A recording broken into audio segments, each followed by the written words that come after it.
Lūdzu. Skukju aprūpes centrs atrodas pie pašas Baltkrievijas, Krāslavas novadā, Robežnieku, un tā ir Robežnieku pagasta struktūra vienība. Sākumā mums bija izveidot pēc skolas slēgšanas, latviešu skolas slēgšanas, bija izveidots pansionāts uz 20 vietiņām.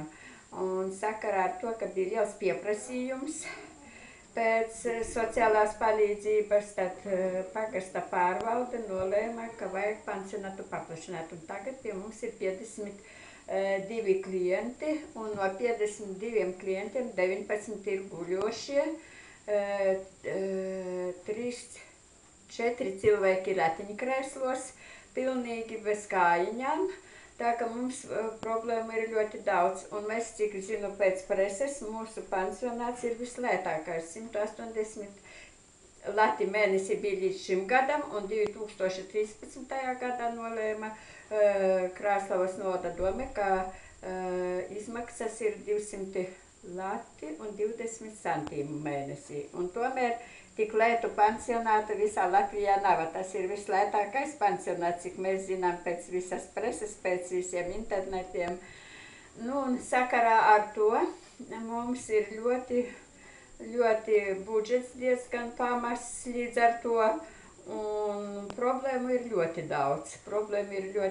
Vienmēr trūks naudiņas, pat šīs niecīgās minimālās algas mums nevar izmaksāt laikā. Piemēram, par šo mēnesi vēl algas nav, kaut agrāk bija jau 4. vai 5. datumā jau bija algas. Nu, ceram, ka varbūt viss nokārtosies.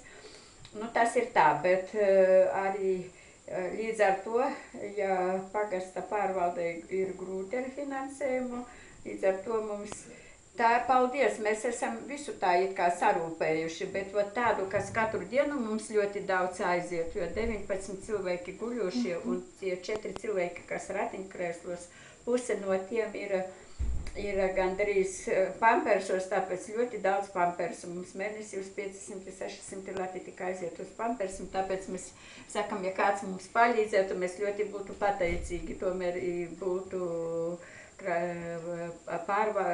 Robežnieku pagasta pārvaldē tas vieglāk. Tāpat, jo viņi visu laiku staigā sporta bikses, arī sporta bikses, no 53 mēs uzreiz nevaram, viņas ir tādas normālākas, pērk pa 5 lati, tā arī ļoti daudz vajag, jo katru dienu viņi valkāja, nu viņam vajag ļoti daudz to. Tāpat mums arī trūks drusciņ matraču. Mums ir vieni matrači, bet viņi jau līdz ar to, ka mēs jau eksistējam 12 gadi, tie, kur bija iegādātie, te jau nonēsājās un vajag likt otros matračus. Un mēs nevaram vai nu nomainīt, vai jāliek otros matračus. Tāpat mums ļoti aktuāli, sākumā, kad mēs atvēramies, it kā visi bija staigājuši, bet ar laiku pēc 10 gadiem viņi paliek visi guļoši, tāpēc to galdiņu, nu, it kā veikalā mēs viņus neredzam, es nezinu, tās jau vairāk laikam no ārzem mums ir pāris galdiņu, nu ļoti labi tie galdiņi, viņi tādi grosās, ļoti labi šie galdiņi barot, jo tā liekas 19 cilvēkus pabarot ļoti grūti, un, nu, cik varam mēs nopirkuši tādus pielāgošanas, ka cilvēku pasēdinam, lai viņš nekrīt, tādus arī jau iegādājamies, nu tas vēl tā. Nu, piemēram, mums vēl vajadzīga viena liela kastrole, sakarā ar to, ka daudz cilvēku, jo veikalā mēs atradām garas un platas, un viņas diezgan dārgas, tas ir ap 60 lati. Nu, pašvaldība pagaidām mums pat nevar iedot to naudu, lai mēs varētu iegādāties. Nu, problēma ir ļoti daudz, un katru dienu, nu, kādas maziņas mēs risinām paši, cik varam, kur diezgan vairāk vajag, tās mums iet ļoti grūti. Nu, ceram, ka gan jau tos gadus mums ļoti daudz no Norvēģijas palīdzēja, ļoti, bet šogad kaut kā mums pagājušā gadā nebija, bet aizpagājušā gadā ļoti mums Norvēģija daudz televizorus ir atveduši mums, un spilvenus veda, un arī gultas veļu. Nu, gultas veļa tā arī cilvēki guļ visu laiku, nu, viņa ļoti daudz vajadzīga. Un pirmkārt, to, ko mēs te pērkam, mums ir kaut kāda, nu, viņa nav kvalitatīva.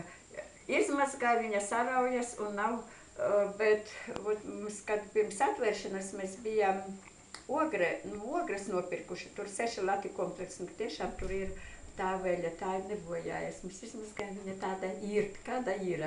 Tur kvalitāte laba. Tur arī kaut kāds viņam projekts un bija ļoti lēti. Nu, vairāk mēs tā kā pašvaldībai tās naudiņas trūkst, mēs tā, izdzīvojam kā varam.